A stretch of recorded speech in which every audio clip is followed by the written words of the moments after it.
সমান্তৰ বৰ্গটিৰ অধ্যায় 5 অনুশীলনী 5.2 21 নম্বৰ কুৱেশ্যনৰ পৰা আৰম্ভ কৰিম। কি কৈছে স্তম্ভ 1 আৰু স্তম্ভ 2 টো আমি মিলাব লাগে। কি আছে p 2,4,6,8 dot dot fe to a5 হ'ব। কিউত আছে -1.2 -3.2 -5.2 -7.2 আর আছে 369 বাৰৰ AP টোৰ প্ৰথম পদ কি হ'ব S 0 -4 -n - dot dot AP টোৰ A4 - A3 মান হ'ব। স্তম্ভ 2 দিয়া আছে 1 নম্বৰ -2 2ত আছে -4 3ত আছে 10 4ত আছে 3। তেতিয়া শুদ্ধ মিলসমূহ বাছনি কৰা PQRS ABCD কোনটো হয় অপশ্যন। এতিয়া চোৱা 246 P টো চাম প্ৰথম 2468 আছে EP টোৰ A5 মানে পঞ্চম পদটো কি হ'ব ইয়াত 2 সমান্তৰাল ইয়াত 4 6 8 মানে 2 আধাৰণ অন্তৰ কিমান আছে 2 তেনেহলে 2 4 6 8 ৰ পিছত কি আহিব আমাৰ 10 তেনেহলে অপশ্যনটো কোনটো আহিছে আমাৰ ইয়াত 10 টো আহিছে 10 টো কেই নম্বৰ আছে 3 তেনেহলে ইয়াত প্ৰথমৰ আমি কিটো 3 নম্বৰ 3 টো পালো 10 নেক্সটত আছে -1.2 -3.2 -5.2 -7.2 আধাৰণ অন্তৰ কি হ'ব আধাৰণ অন্তৰ মানে দ্বিতীয় পদ মাইনাছ প্ৰথম পদ বা তৃতীয় পদ মাইনাছ দ্বিতীয় পদ মাইনাছ কৰি দিলে হ'ব। চোৱা মই কেনেকৈ কৰিম এতিয়া p টো আছিলে আমাৰ কিমান 2 4 6 8 ৰ কি a5 উলিয়াব লাগে a5 আমি কিমান পালো 10 আৰু 10 টো ক'ত আছে আমাৰ 3 নম্বৰত আছে আৰু q টো কি কৈছে -1.2 -3.2 -5.2 7.2 আধাৰণ অন্তৰ মানে ডিৰ মান উলিয়াব লাগে কিমান পাম ডিৰ মান দ্বিতীয় পদৰ পৰা মাইনাছ কৰিম দ্বিতীয় পদ আছে -3.2 মাইনাছ আকৌ প্ৰথম পদ মাইনাছ থকাৰ কাৰণে ব্ৰেকেট দিছোঁ 3.2 মাইনাছ প্লাছ 1.2 কিমান হ'ব -2 -3.2 প্লাছ 1.2 -2 আৰু -2 টো আমাৰ অপশ্যন ক'ত আছে 1ত আছে 1 তাৰপিছত আছে আমাৰ R 3 6 9 12 কি কৈছে প্ৰথম পদটো আমাৰ কি এইটো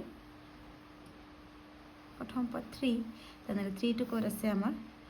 4 নম্বৰ অপশ্যনত আছে। আকৌ S টো আমাক কি কৈছে 0 -4 -8 -12 ডট ডট AP টোৰ A4 -A3 ওলাব লাগে এইটো কৈছে এতিয়া A4 মানে আমাৰ কি A প্লাছ 3D আকৌ -A3 মানে A প্লাছ 2D বা তোমালোকে A4 চতুৰ্থ পদ কিমান আছে 1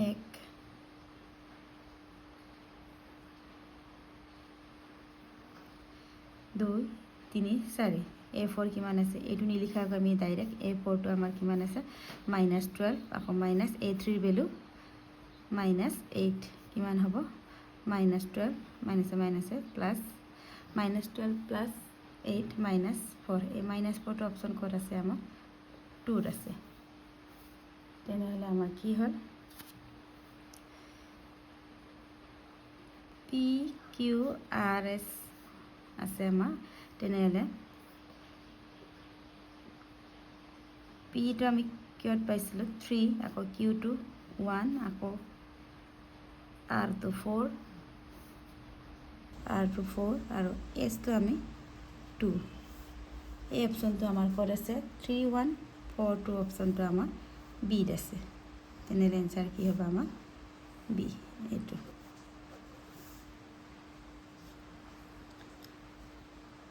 এতিয়া নেক্সট প্ৰশ্নটো চাওঁ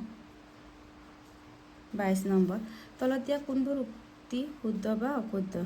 A1 A2 A3 dot AN এটা AP হ'ব যদি AN+1 - AN আপেক্ষে স্বতন্ত্ৰ হ'ব এইটো আমি জানোৱে যিহেতু আমি স্বতন্ত্ৰ হ'লে আমি এনেকৈ দ্বিতীয় পদ মাইনাছ প্ৰথম পদ ডিৰ মান ওলাওঁ। ঠিক তেনেদৰে আমাৰ এইটো এ পি চিৰিজটো যেতিয়া অন্তৰখিনি একেই হয় তেতিয়া আমাৰ এ পি চিৰিজ হয়, সমান্তৰাল প্ৰগতিত হয়। ঠিক এতিয়াতো আমাৰ n+1 মাইনাছ an।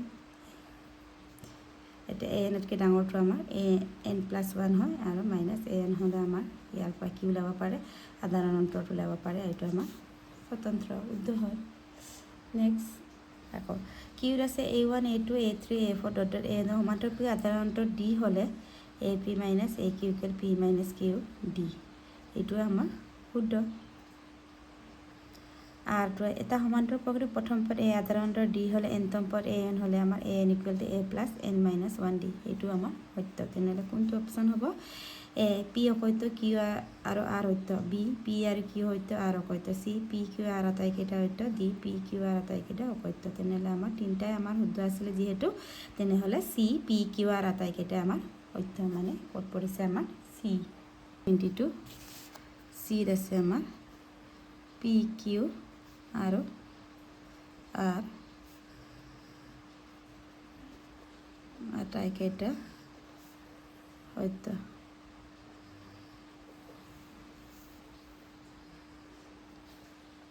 এতিয়া নেক্সট প্ৰশ্নটো চাওঁ। 23 -13711 এই পিটোৰ প্ৰথম পদৰ সংখ্যা উলিয়া। স্তৰসমূহ তলত সান মিহলি দিয়া হৈছে। ইয়াৰ আমাৰ কৰা পদ্ধতিখিনি দিয়া আছে। প্ৰথম কোনটো আহে আমাৰ এইকেইটা আমাৰ এনটাম a1 ইকুৱেল টু কিমান লাষ্ট একৰ পৰা 95। এনটো আমাৰ 95 দিছে। ষ্টাৰ্টিং ক'ৰ পৰা আমাৰ 3ৰ পৰা হ'ব। তাৰপিছত আহিব আমাৰ এইখিনি তোমালোকে বাছা, যেতিয়া প্ৰব্লেমটো কৰিবা এনেই উলিয়াব পাৰি। 4 নম্বৰটো আছে ছেকেণ্ড ষ্টেপ হ'ব আৰু 1 নম্বৰটো থাৰ্ড ষ্টেপ হ'ব আৰু 2 নম্বৰটো আমাৰ এনৰ মান উলিয়াটো আমাৰ সমাধান কৰাটো আমাৰ শেষত হ'ব 2। তেনেহ'লে ইয়াৰ কোনকেইটা সমাধান ষ্টেপ ওচৰৰ পৰা সজাই পোৱা বিকল্পটো আমাৰ কোনটোত আছে? প্ৰথম আহিব 3, তাৰপিছত 4, তাৰপিছত 1, তাৰপিছত 2। কোনকেইটা হ'ব তেতিয়াহ'লে আমাৰ অপশ্যন চিটো হ'ব 3, 4, 1, 2। 23 অপশ্যন চি 3, 4, 1, 2 এইটো। নেক্সট কুৱেশ্যনটো হৈছে আমাৰ 24। এটা সমান্তৰ প্ৰগতিৰ প্ৰথম 3টা পদ ক্ৰমে বি চি আৰু টুৱাইচ বি হ'লে বি আৰু চিৰ অনুপাত নিৰ্ণয় কৰা।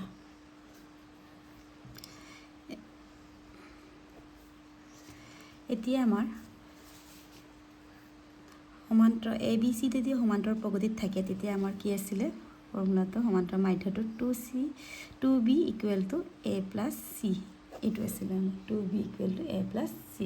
ইয়াত তুলনা কৰা এৰ মান কি আছে? বি আৰু বিৰ মান আছে চি আৰু চিৰ মান আছে টুৱাইচ বি। দিয়া আছে কেনেদৰে সমাধান কৰিছোৱা? দিয়া আছে বি চি আৰু 2b সমান্তৰ প্ৰগতিত আছে। তেনেহ'লে আমাৰ ইয়াত কি এ ইকুৱেল টু বি আছে আৰু বি ইকুৱেল টু চি, আকৌ C equal to twice B. তেনেহ'লে আমি কি জানো সমান্তৰ প্ৰগতিত থাকিলে twice B equal to A plus C. ইয়াত আমি মানটো বহাই দিম 2, বিৰ ভেলু চি, এৰ ভেলু বি, আকৌ চিৰ ভেলু কিমান? Twice B, 2c, B plus 2b 3b। যিহেতু আৰু বি আৰু চিৰ অনুপাত ওলাব কৈছে আমাক 3b আমি সাল সলনি কৰি লিখি দিছোঁ। এইটো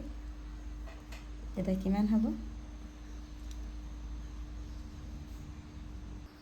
অনুপাতত যিহেতু লিখিব লাগে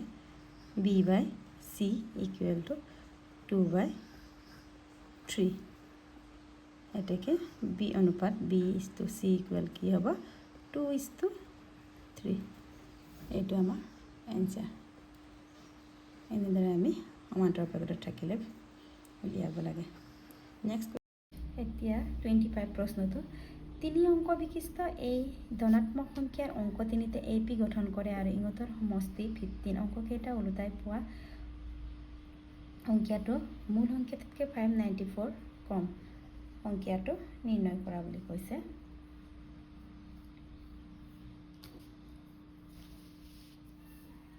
ইয়াত চোৱা তিনি অংক বিশিষ্ট মানে আমাৰ কি আগতে আমি দুটা চলক বিশিষ্ট সমীকৰণত আমি দুটা অংক বিশিষ্ট পাইছিলোঁ এতিয়া আমি ইয়াত তিনি অংক বিশিষ্ট মানে আমাৰ যেনিবা এইটো অংক তিনিটা আমি লৈছোঁ অংকীয়া তিনিটা এইটো হৈছে আমাৰ এককৰ এইটো হৈছে আমাৰ দশকৰ এইটো আমাৰ শতকৰ তেনেহ'লে একক বুলি ক'লে 1 দশক বুলি ক'লে 10 আৰু শতক বুলি ক'লে আমি 100 তেনেকৈ আমাৰ তিনি অংক বিশিষ্ট এই ধনাত্মক সংখ্যাৰ অংক তিনিটা APত গঠন কৰে আৰু APটো আমাৰ AP মানে সমান্তৰাল প্ৰগতিত A - D A + D প্ৰথম তিনিটা সংখ্যাটো আমি ল'ম A - D বা অংকটো ল'ম আমি A - D A + D আৰু ইয়াত এককৰ সংখ্যাটো আমাৰ A + D দশকৰটো আমি A আৰু শতকৰটো আমাৰ কিমান হ'ব A - D এতিয়া আমি সলিউশনত লিখিম ধৰো এককৰ অংক বিশিষ্ট সংখ্যাটো আমাৰ কি হ'ব A + D A + D দশকৰ আমাৰ কিমান হ'ব A আৰু শতকৰ আমাৰ A - D এতেকে সংখ্যাটো কি হ'ব আমাৰ মূল অংকীয়াটো আমাৰ হ'ব এতিয়া চোৱা মূল অংকীয়াটো আমাৰ একক বুলি কৈছে আমাৰ এক আহিব A + D দশকৰটো A 10 আহিব আৰু শতক বুলি ক'লে আমাৰ 100 A - D এইটো আমি ক্যালকুলেশন কৰি থওঁ বা তোমালোকে পিছত কৰিলেও হয় মই ইয়াতে কৰি দিছোঁ কিমান হ'ব A + D + 10A + 100A - 100 * D তাৰ কিমান হ'ব A + 10 হে 100 হে 111 A + D - 100 D 99 D ইয়াতে মই জাষ্ট ক্যালকুলেশনটো কৰি থৈছোঁ যাতে মোৰ একত তোমালোকৰ সুবিধা হয় এটা নেক্সট কি কৈছে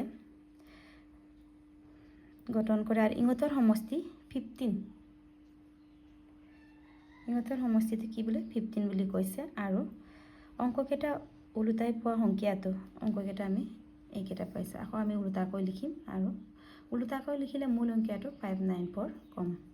এটা প্ৰশ্ন মতে কি দিয়া আছে চাওঁ প্ৰশ্ন মতে অংককেইটা কোনকেইটা আমাৰ A + D A - D ইহঁতৰ কি যোগফলটো আমাৰ কিমান বুলি কৈছে 15 D cancel A + A + A 3A =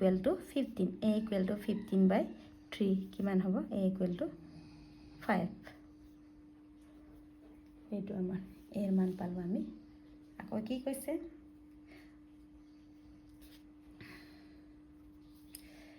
অংককেইটা উল্টাকৈ পোৱা অংকটো মূল অংকটোতকৈ 594 কম এইটো আমাৰ এই অংককেইটা আমি উল্টাকৈ লিখিম মানে এককৰ স্থানটো শতকৰ লৈ যাব আৰু দশকৰটো আমাৰ দশক ভাগে থাকিব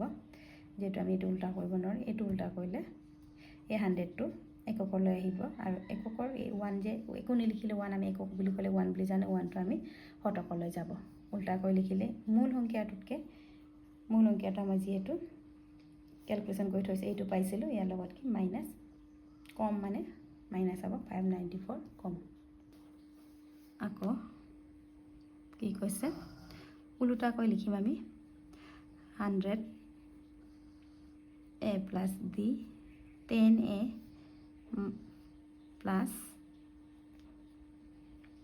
a minus d equal to আমি অলৰেডি ক্যালকুলেশন কৰিছিলো মূল অংকটো কিমান 1111 a minus 99d আকৌ ইয়াতকে কিমান কম বুলি কৈছে মাইনাস কম বুলি কোৱাৰ লগে লগে মাইনাস দিব লাগে 594 এতিয়া চোৱা আকৌ এটা আমি ক্যালকুলেশন কৰিম 100a plus 100d plus 10a plus a minus d equal to 11a minus 99d minus 594 এতিয়া চোৱা 100a plus 10a plus a 111 a 111a আকৌ 100d minus d plus 99d equal to 111 a minus 99d minus 594 ইয়াত বচাত 11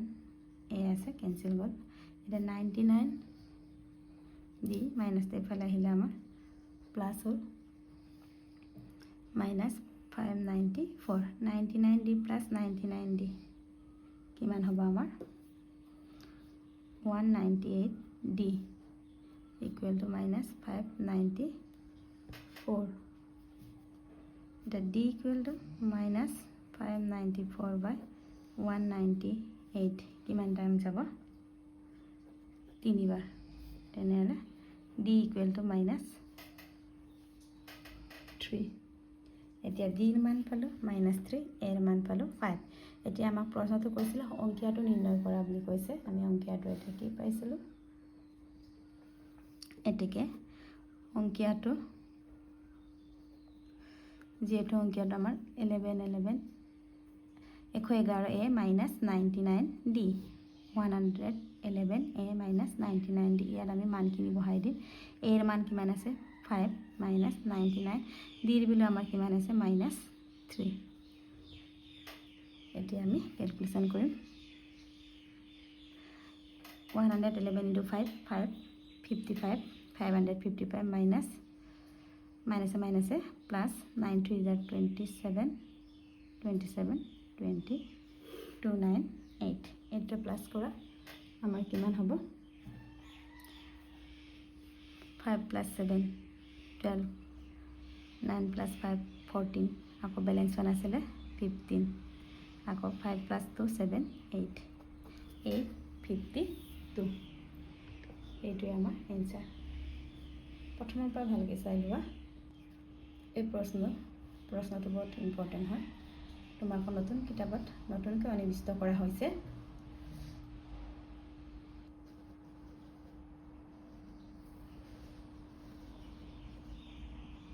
এইটো